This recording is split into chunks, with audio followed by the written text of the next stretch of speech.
يا بني إسرائيل اذكروا نعمتي التي أنعمت عليكم وأني فضلتكم على العالمين واتقوا يوما لا تجزي نفس عن نفس شيئا ولا يقبل منها عدل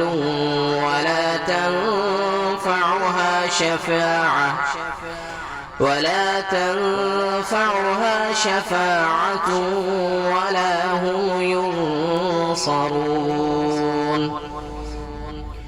وإذ ابتلى إبراهيم ربه بكلمات فأتمهن قال إني جاعلك للناس إماما قال ومن ذريتي قال لا ينال عهد الظالمين وإذ جعلنا البيت مثابة للناس وأمنا واتخذوا من مقام إبراهيم مصلى وعهدنا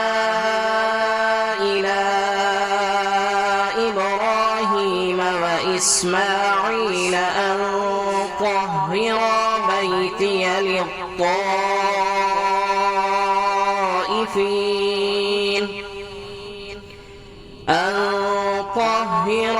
بيتي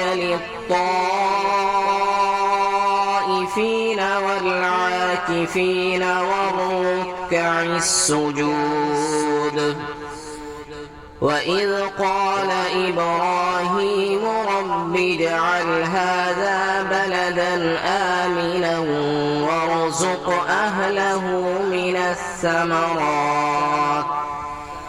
وارزق أهله من الثمرات من آمن منهم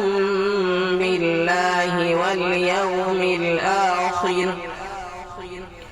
قال ومن كفر فأمتعه قليلا ثم أضطره إلى عذاب النار وبئس المصير وإذ يرفع إبراهيم القواعد من البيت وإسماعيل ربنا تقبل منا إنك أنت السميع العليم ربنا واجعلنا مسلمين لك ومن ذريتنا أمة مسلمة لك وأرنا مناسكنا وتب علينا إنك أنت التواب الرحيم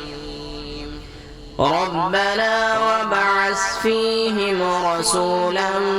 منهم يتلو عليهم آياتك